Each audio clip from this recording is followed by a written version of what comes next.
Olá, sejam bem-vindas e bem-vindos novamente à nossa disciplina. Então vamos continuar falando sobre controle do florescimento. Vou explicar mais um pouco sobre a transmissão do sinal.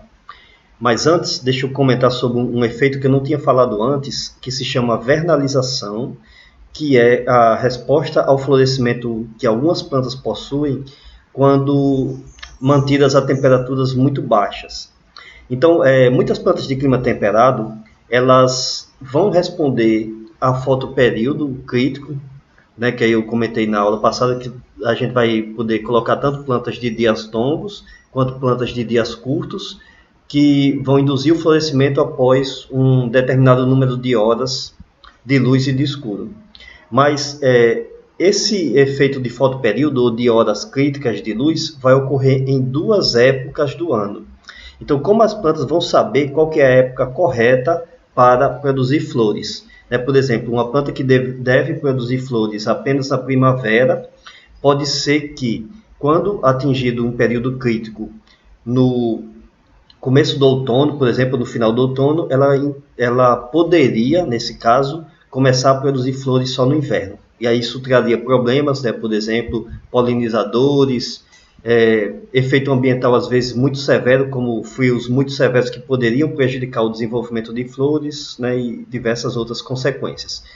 Então, para entender, ou para conseguir marcar direito as estações do ano, muitas plantas de clima temperado, elas usam uma outra percepção ambiental chamada de vernalização, que é exatamente a percepção de um determinado número de horas em temperaturas baixas. Aqui a gente está vendo plantas de Arabidopsis de inverno, existem alguns ecótipos de Arabidopsis que respondem à vernalização, ou seja, quando mantidas em temperaturas baixas. Só após mantidas em temperaturas baixas, quando atingem um fotoperíodo crítico ou quando percebem um fotoperíodo crítico, é que induzem o florescimento. Então, à esquerda, a gente tem uma dessas plantas de Arabidopsis sem vernalização, e à direita tem a planta de Arabidopsis que foi mantida em temperaturas de 4 graus durante 40 dias, e aí induz a vernalização. Você vê que a planta da esquerda até produz flores, tem algumas plantas que elas são obrigatórias, tem que acontecer a vernalização para que elas possam produzir flores, e tem outras que não são obrigatórias, mas que respondem de forma mais rápida ao estímulo ambiental, nesse caso aqui, fotoperíodo, quando tratadas com temperaturas baixas. Então é isso que a gente está vendo aqui.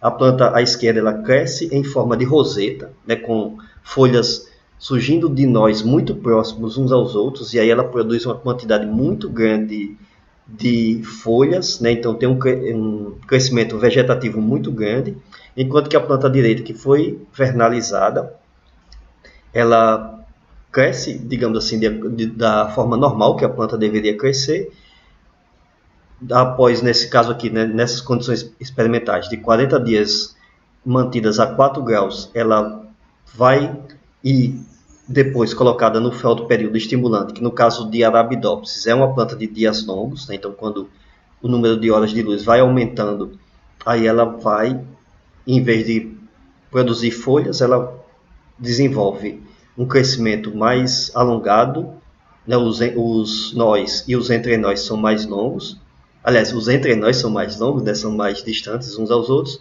e depois produz a haste floral, que é o que a gente está vendo aqui.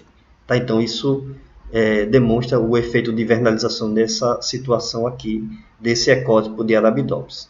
Uma outra situação, para a gente entender melhor esse assunto, é esse centeio de inverno, que foi que nessas condições aqui experimentais eles fizeram o seguinte, vocês estão vendo aqui no eixo X, duração em semanas do período de frio, e aqui no eixo X, no eixo Y, aliás, percentagem de sementes que permaneceram vernalizadas após o tratamento. Então, o que é que foi feito aqui?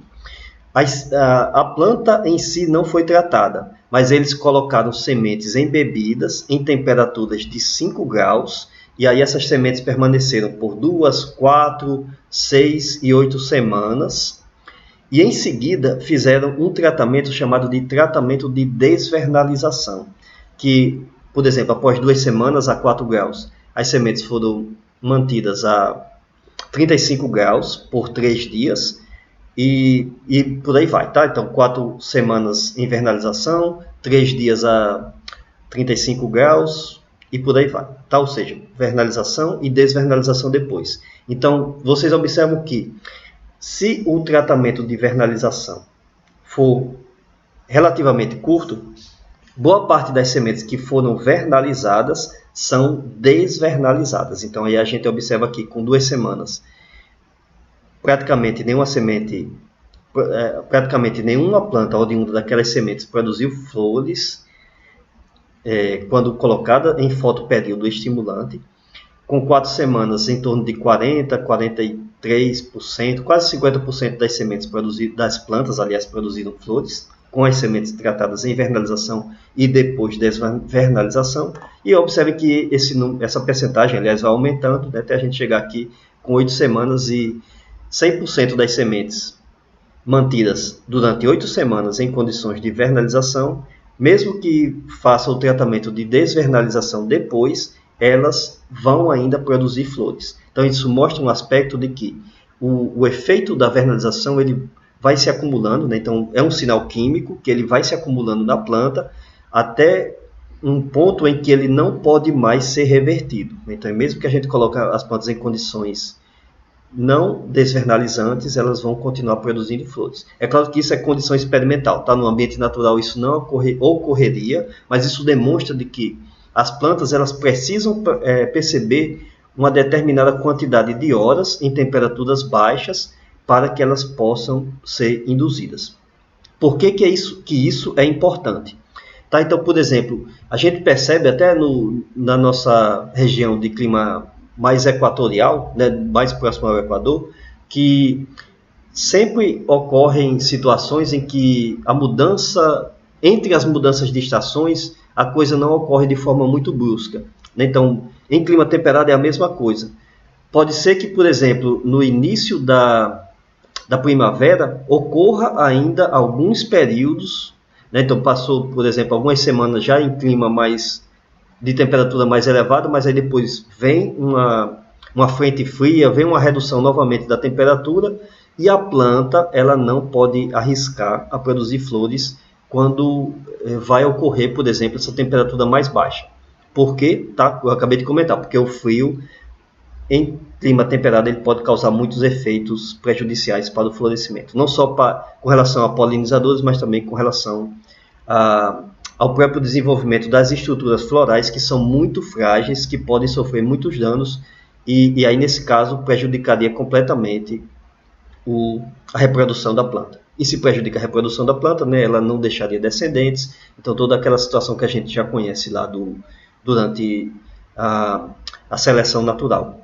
Tá? Então isso é que é importante para um efeito ecológico do desenvolvimento dessas plantas. Já se descobriu, por exemplo, que tem algumas proteínas que são estimuladas então, durante a vernalização. Entre elas, uma das mais importantes é essa proteína chamada de FLC, que está mostrado aqui abaixo nessa figura, o RNA mensageiro dela se acumulando em condições de não vernalização. Então, a FLC é uma proteína inibidora da formação de estruturas florais. Se a planta não é vernalizada, essa proteína se forma, né, porque o RNA mensageiro dela está se formando, ou seja, o gene está sendo expresso em condições de não vernalização, mas se a planta for colocada em condições de vernalização, que a gente está observando aqui, né, 40 dias de tratamento em condições de vernalização, é a mesma condição experimental que eu acabei de explicar no início das plantas de Arabidopsis, elas não produzem o RNA mensageiro dessa proteína e, consequentemente, não produzem a proteína também.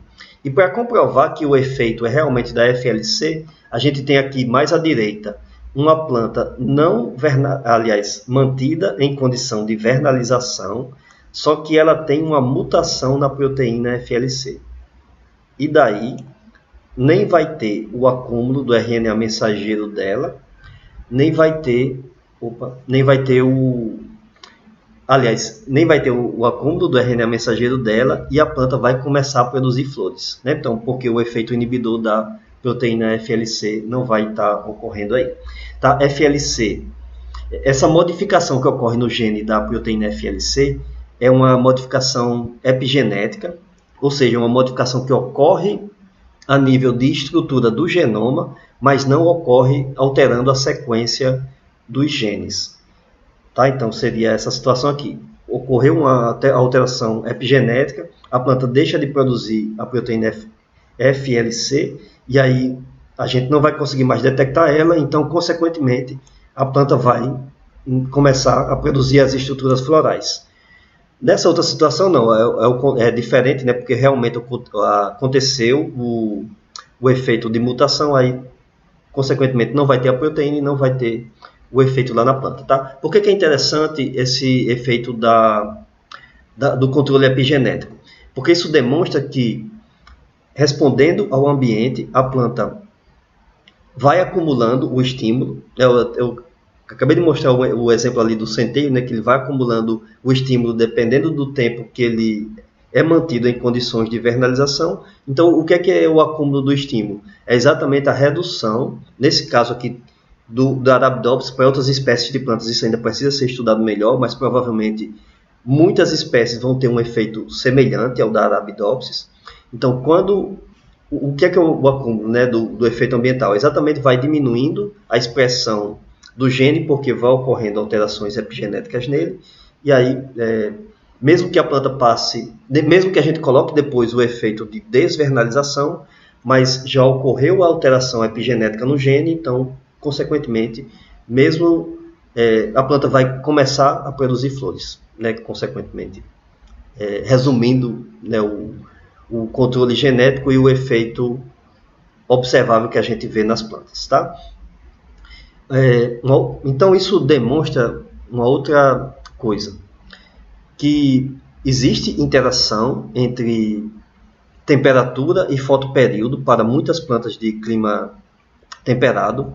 Existe isso também para algumas plantas de clima tropical, só que no caso de clima tropical, a variação de temperatura no ambiente é menor, então, consequentemente, muitas espécies não vão se basear nesse efeito de temperatura, aí elas vão ter que perceber outros efeitos ambientais, como, por exemplo, precipitação,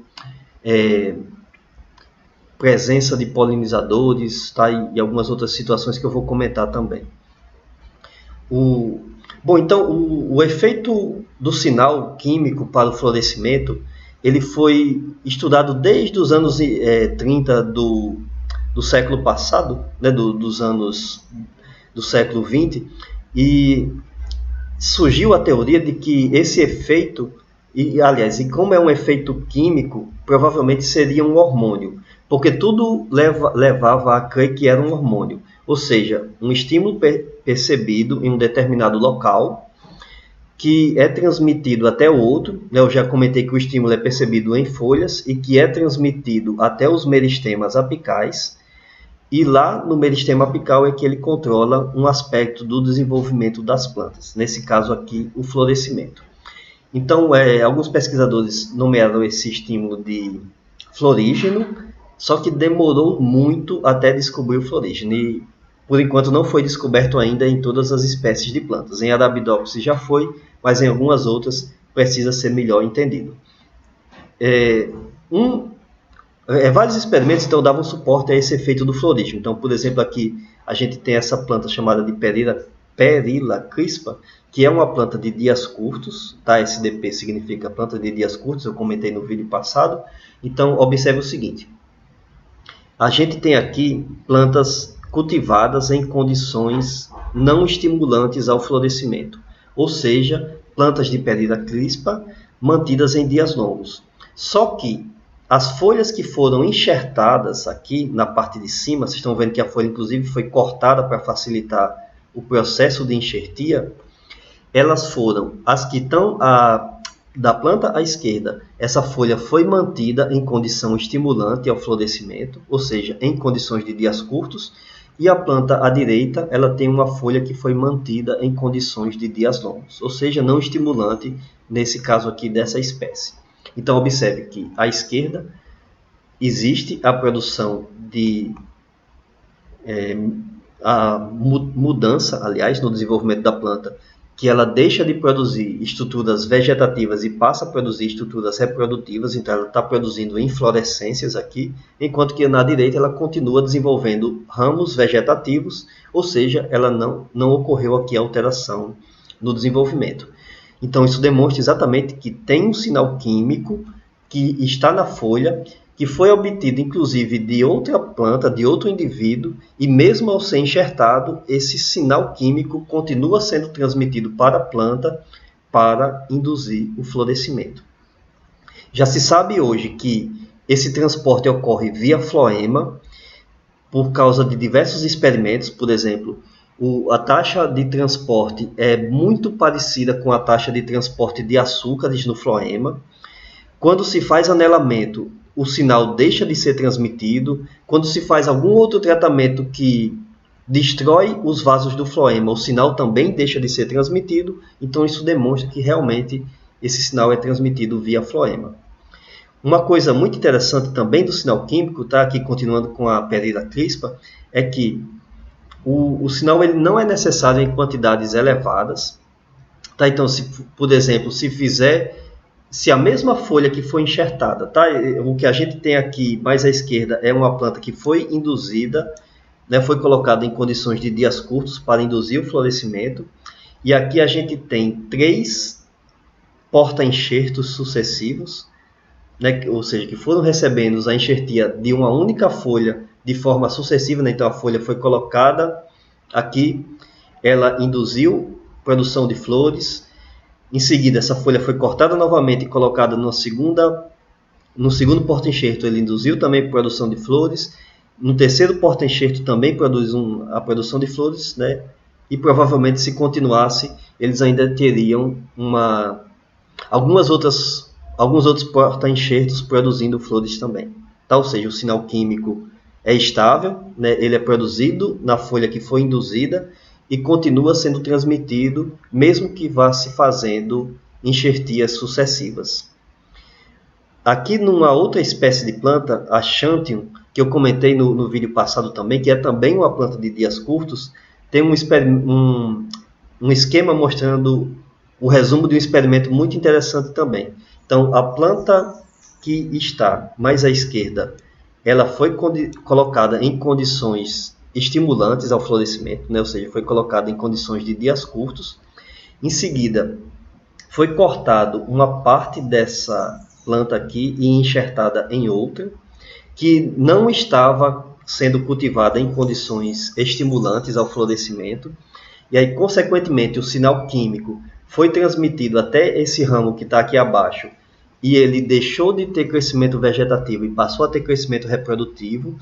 E aí, se for fazendo isso daqui na sequência, tá? Então se retira depois esse ramo, aliás, estimulado, e faz a enxertia, e vai fazendo enxertias sucessivas, né? Então coloca aqui, o ramo que surge, ele vai produzir flores, então retiro novamente ele, coloco num terceiro porta-enxerto, ele induz também a produção de flores, e aí, né, sucessivamente. Então chegaram aqui até o quarto porta-enxerto. Isso demonstra que o sinal químico que é produzido ao ser propagado pela planta, ele induz provavelmente a produção de mais sinal químico. Então aí, mesmo que a gente continue os processos de enxertia em condições não estimulantes, tá? Porque do segundo até o quarto porta-enxerto aqui, as plantas não foram colocadas em fotoperíodo de dias curtos, então é uma condição não estimulante para essa espécie de planta aqui, mas ainda assim o sinal químico continua a ser transmitido.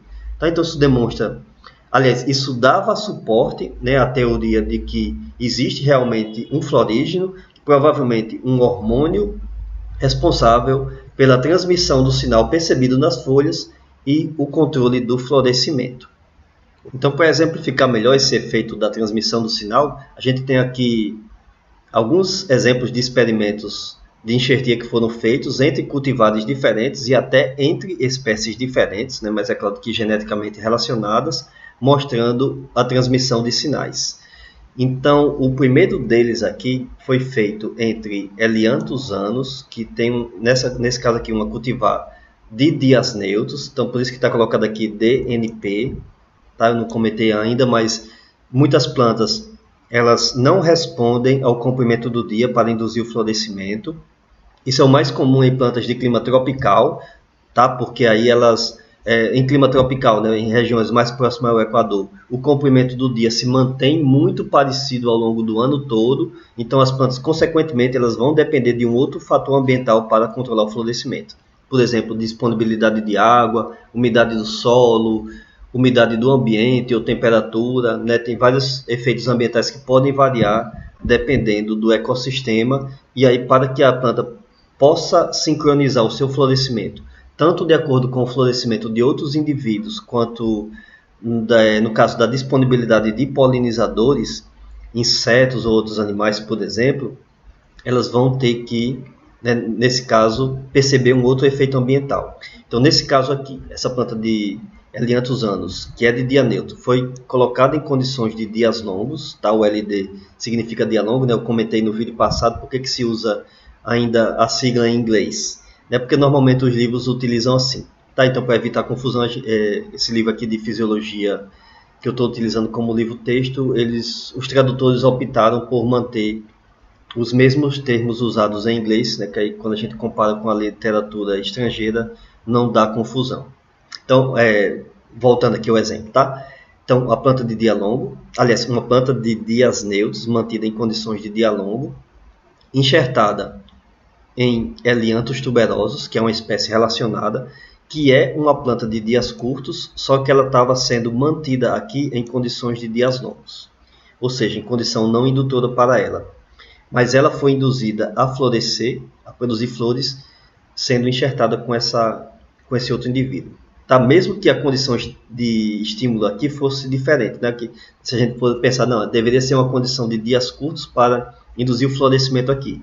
Só que nessa condição aqui, que o Elianthus anus foi cultivada, provavelmente teve um outro efeito ambiental que induziu o florescimento, tá? Poderia ser temperatura, umidade, por exemplo, induziu a produção do sinal químico, e ao fazer a enxertia, esse sinal químico foi transportado, né, ou transmitido, até os meristemas apicais da Elianthus tuberosos e induziu o florescimento nela, tá? Mesmo que ela não tenha sido mantida aqui em condições de estimulantes ao florescimento.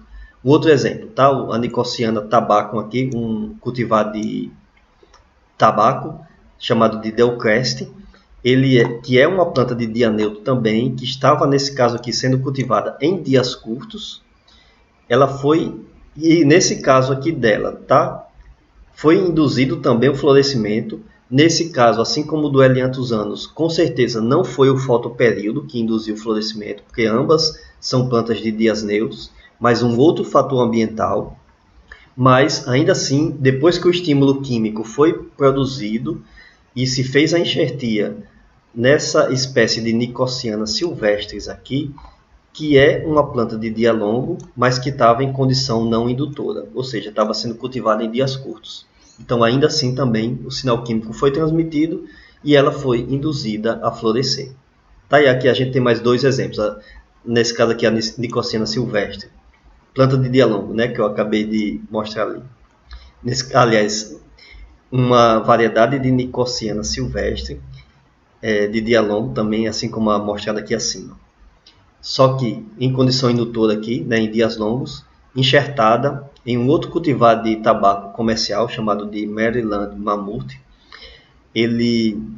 que nesse caso aqui é uma planta de dia curto em condição não estimulante, né, ou seja, em dias longos aqui, ela também foi induzida a florescer. Então vê que a gente pode variar isso, né? Então, se a condição, nesse caso aqui, né, da planta de dia longo, que foi estimulada, mesmo sendo enxertada em uma planta que responde de forma diferente ao fotoperíodo, como nesse caso aqui, que é uma planta de dias curtos, que só deveria responder ao comprimento do dia curto, ela foi induzida ao florescimento.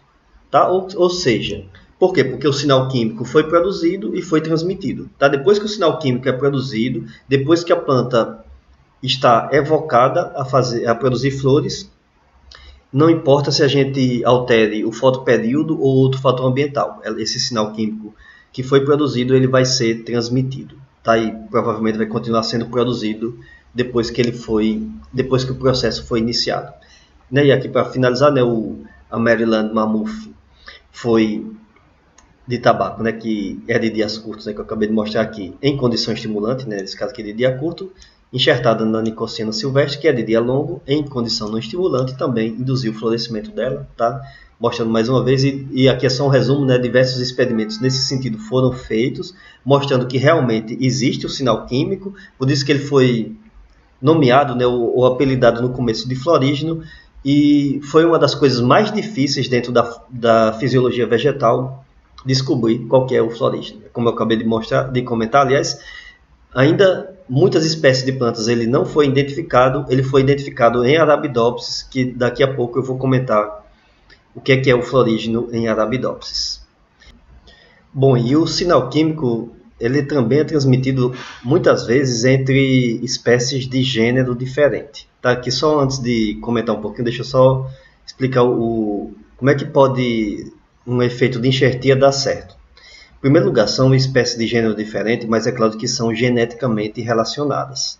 Tá? Então, porque se fossem espécies muito diferentes, a enxertia não seria possível, porque, consequentemente, o crescimento de tecidos seria num ritmo diferente, as taxas de divisão celular seriam diferentes, então, consequentemente, não ocorreria a união dos tecidos vasculares e aí não seria possível a transmissão, né, o crescimento coordenado entre o porta-enxerto e o enxerto. Então, nem consequentemente o transporte, aliás, de água que vem das raízes, nem o transporte de açúcares para as raízes que estão vindo da parte aérea. Tá? Mas é claro que isso mostra que, mesmo às vezes espécies geneticamente um pouco mais distantes, conseguem, quando se faz enxertia, transmitir o sinal químico entre elas. Então aqui eu tenho à esquerda, ambas são plantas de dias longos. Tá? Então aqui eu tenho Iosimos niger e à direita tem Petunia híbrida.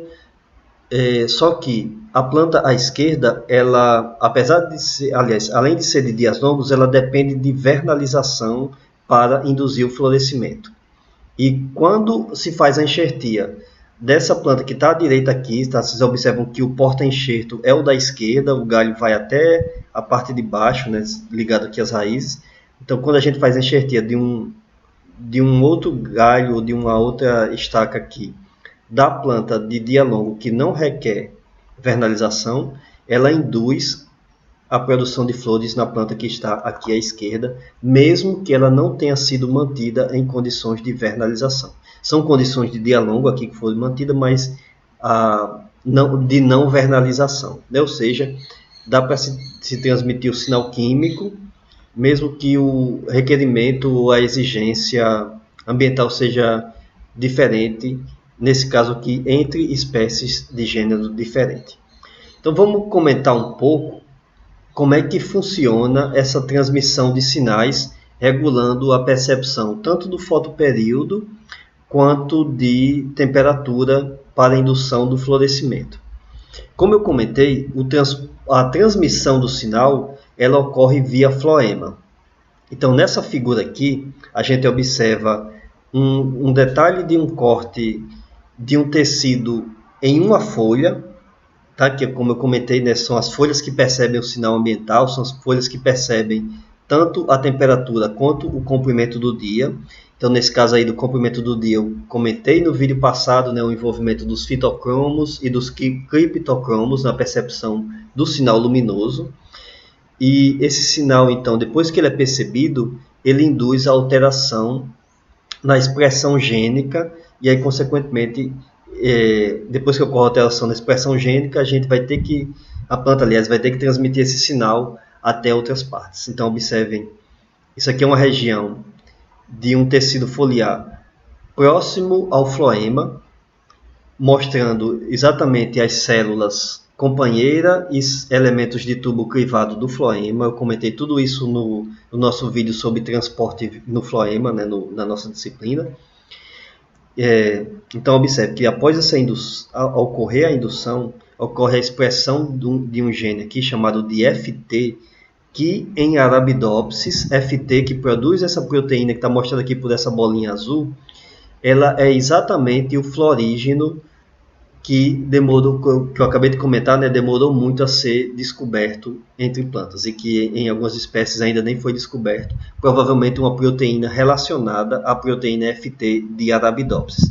Então, a FT, ao ser produzido em células companheiras, tá, já foi descoberto que ela é produzida em células companheiras, ela se liga a uma outra proteína chamada de FTI-P1, que é essa bolinha amarela aqui, que facilita o transporte dela via plasmodesmos em uma região contendo tecidos, aliás, contendo retículo endoplasmático, e ao chegar no elemento de tubo crivado, as proteínas FT, nesse caso aqui, elas estão sendo transmitidas de baixo para cima, mas eu já mostrei diversos experimentos de enxertia que pode ser também de cima para baixo. O importante é que elas vão ser transmitidas seguindo o fluxo de seiva no floema.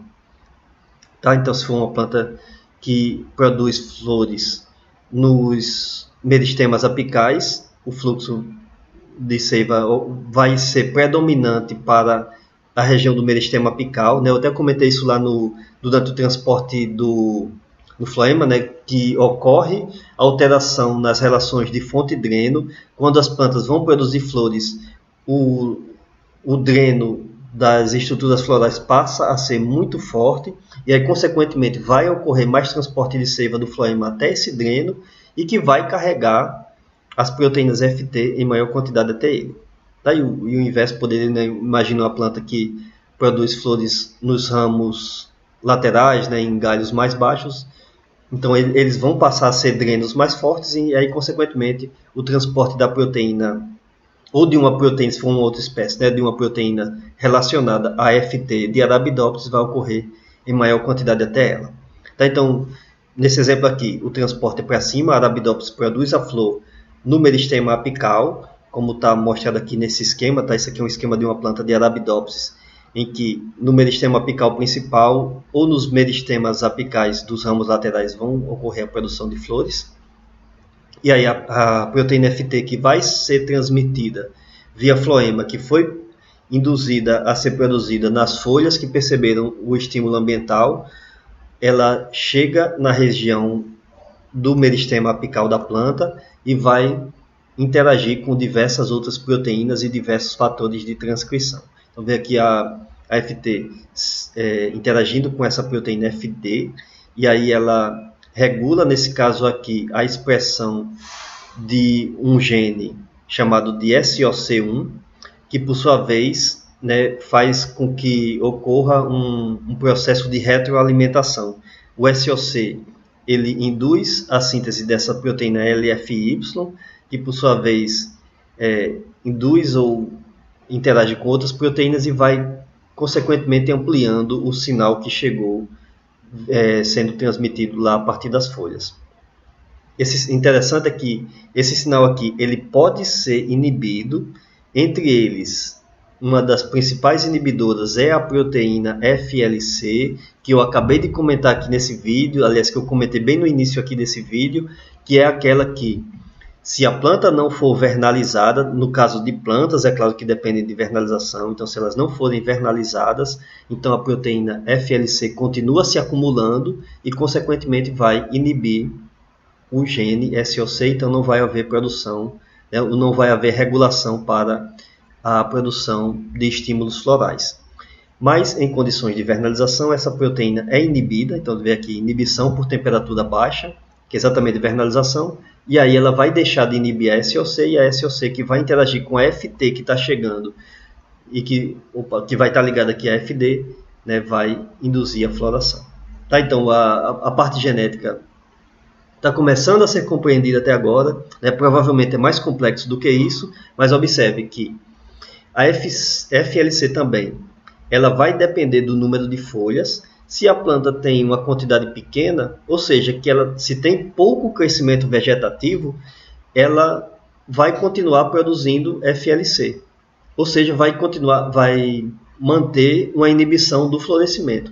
Mas se a planta atinge uma determinada quantidade de folhas, em outras palavras, se ela teve um crescimento vegetativo suficiente, aí esse próprio número de folhas inibe a FLC, não se sabe bem ainda como isso funciona, que por sua vez a FLC deixa de inibir os genes que controlam a transição de crescimento vegetativo para reprodutivo. Eu até, quando eu comecei a falar desse assunto, eu falei que tem muitas espécies de plantas que só vão produzir flores depois de um determinado crescimento, né? Ou seja, depois de uma determinada quantidade de folhas produzidas, que normalmente o crescimento é quantificado em plantas através da quantidade de folhas produzidas.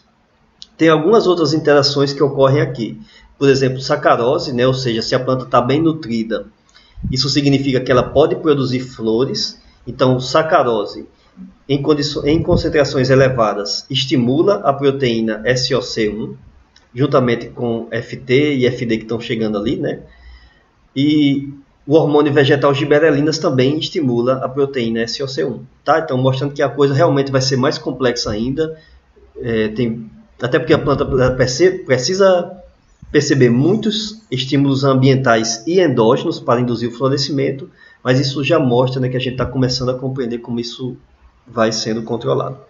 E daí, né, então, quando esses fatores aqui vão sendo produzidos, eles vão alterando a expressão gênica nos primórdios foliares que estão sendo produzidos, e aí, ao invés da planta produzir primórdios foliares, ela vai produzir primórdios florais, tanto inflorescências quanto flores. E aí a gente vai ter, né, a finalização do processo de controle do florescimento, nesse caso aqui.